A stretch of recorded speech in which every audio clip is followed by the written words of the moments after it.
First tally எப்படி open பண்ணுறதுன்னு பார்ப்போம். டேலியை வந்து இன்ஸ்டால் பண்ண பிறகு டேலியை வந்து நீங்கள் tallysolution.com அப்படின்ற வெப்சைட்டில் போயிட்டு டவுன்லோட் பண்ணிக்கலாம். டவுன்லோட் பண்ணிட்டு செட்டப்னு ஒரு ஃபைல் டவுன்லோட் ஆகிடும். அதை ஓப்பன் பண்ணி கிளிக் இன்ஸ்டால் நெக்ஸ்ட்னு கொடுத்துட்டீங்கன்னா இன்ஸ்டால் ஆகிடும். இன்ஸ்டால் ஆன பிறகு டெஸ்க்டாப்பில் Tally ERP 9 அப்படின்றது வந்துடும். இந்த ஐக்கானை நீங்கள் ஓப்பன் பண்ணுங்க.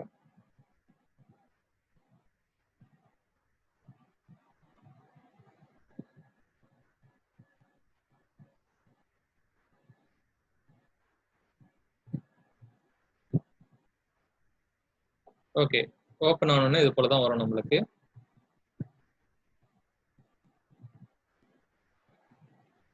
இதில் வந்து நம்மளது வந்து ட்ரையல் வெர்ஷன் டேலி வந்து ட்ரையல் வெர்ஷனாக தான் நம்ம டவுன்லோட் பண்ணியிருப்போம். அதனால இந்த மாதிரி ஒரு ஸ்க்ரீன் வரும். ஆக்டிவேட் பண்ணுறது வந்து ஒரிஜினல் வெர்ஷனாக நம்ம அமௌண்ட் பே பண்ணி அந்த tallysolution.com வெப்சைட் போயிட்டு அமௌண்ட் பே பண்ணி அவங்க கீ தருவாங்க.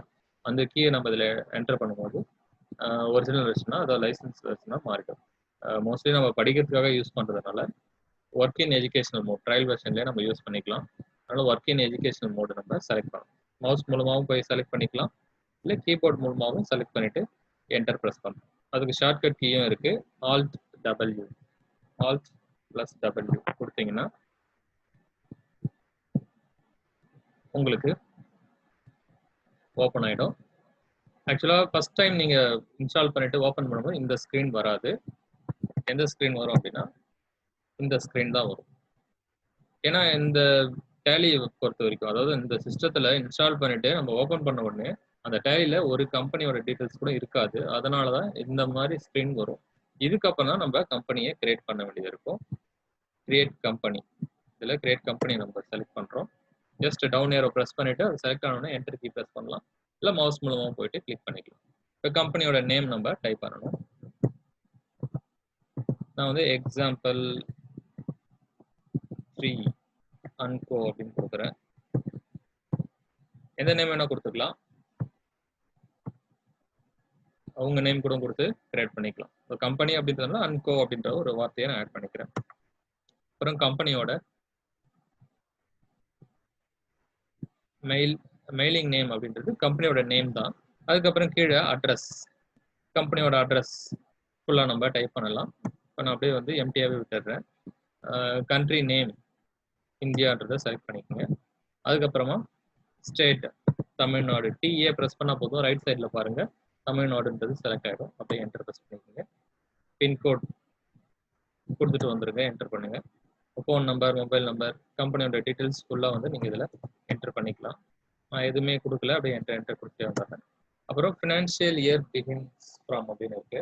அப்படின்னா அக்கௌண்ட்ஸ் பொறுத்த வரைக்கும் ஃபினான்ஷியல் இயர் அப்படின்றது 1/4, அதாவது ஏப்ரல் 1 இருந்து தான் ஸ்டார்ட் ஆகும். ஜான்வரி 1 கிடையாது, ஏப்ரல் 1 தான் ஸ்டார்ட் ஆகும். அதனால தான் 1/4. எந்த இயர் இப்போ இருக்கிற நம்ம இருக்கிற டேட்டுக்கு ஃபினான்ஷியல் இயரோட ஃபர்ஸ்ட் டேட் என்ன அப்படின்னா 1/4/2020 தான். அதனால 1/4/2020 அப்படின்றத கொடுத்துருக்கோம். கீழே புக்ஸ் பிகினிங் ஃப்ரம் அப்படின்றது எப்போ கம்பெனியை நம்ம ஸ்டார்ட் பண்ணுறோமோ அந்த டேட். கம்பெனியை வந்து நம்ம ஏப்ரல் 1 தான் ஸ்டார்ட் பண்ணுவோம்னு சொல்ல முடியாது. யார் வேணால் எப்போ வேணால் ஸ்டார்ட் பண்ணுவாங்க. அதுபோல் நம்ம டேட் வந்து எப்போ வேணா இருக்கலாம். மே மந்த் ஸ்டார்ட் பண்ணலாம், ஜூன், ஜூலை, எந்த டேட்டில் வேணால் ஸ்டார்ட் பண்ணலாம். அப்போ எந்த டேட்டில் ஸ்டார்ட் பண்ணுறோமோ அந்த டேட்டை நம்ம இங்கே கொடுப்போம். ஆனால் இப்போ நம்ம ஒர்க் பண்ணுறது எஜுகேஷனல் மோட், அதனால டேட்டை சேஞ்ச் பண்ண முடியாது. இருக்கிற டேட்டை அப்படியே விட்டுருங்க, என்டர். இது வந்து பாஸ்வேர்ட். ஒருவேளை உங்கள் கம்பெனியோட டீட்டெயில்ஸ் வந்து வேறு யாரும் ஓப்பன் பண்ணி பார்க்கக்கூடாது அப்படின்னா பாஸ்வேர்ட் கொடுத்து வச்சுக்கலாம். பாஸ்வேர்ட் மேலேயும் கொடுத்துட்டு கீழேயும் அதே பாஸ்வேர்டே கொடுக்கணும். நீங்கள் ஃபஸ்ட் டைம் ஒர்க் பண்ணுறதுனால, எஜுகேஷனல் மோடில் ஒர்க் பண்ணுறதுனால நீங்கள் ஜஸ்ட் கற்றுக்கிறதுக்காக தான் ஒர்க் பண்ணுறீங்க. பாஸ்வேர்ட்லாம் கொடுக்க தேவையில்லை. ஏன்னா நீங்கள் கொடுக்குற டீட்டெயில்ஸ்லாம் நான் கற்பனையாக கொடுக்கறது தான். அதனால் பாஸ்வேர்டு கொடுக்க வேணாம். ஒருவேளை நீங்கள் பாஸ்வேர்டு கொடுத்துட்டீங்க அப்படின்னா அதுக்கப்புறம் மறுபடியும் நீங்கள் ஓப்பன் பண்ணணும், மறந்துட்டீங்கன்னா ஓப்பன் பண்ணுறது கஷ்டம். அதனால் பாஸ்வேர்டு இப்போதைக்கு கொடுக்க வேணாம். செக்யூரிட்டி கண்ட்ரோல், இதுவும் சேம் பாஸ்வேர்ட் போல தான். இதையும் நீங்கள் நோன் கொடுத்துட்டு அப்படியே வந்துடுங்க. கீழே இருக்கிறது ஃபுல்லாக கரன்சியை பற்றிய இன்ஃபர்மேஷன்.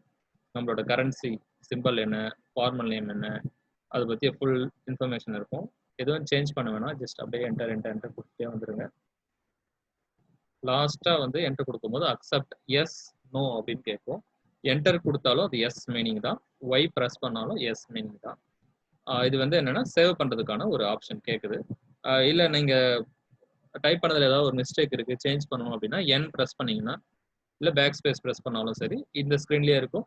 அதுக்கப்புறமா நீங்க எந்த இடத்துல போய் சேஞ்ச் பண்ணணும், ஜஸ்ட் பேக் ஸ்பேஸ் பிரஸ் பண்ண ப்ரீவியஸ் செக்ஷனுக்கு போயிட்டே இருக்கும். அங்க போயிட்டு நீங்க சேஞ்ச் பண்ணிக்கலாம்.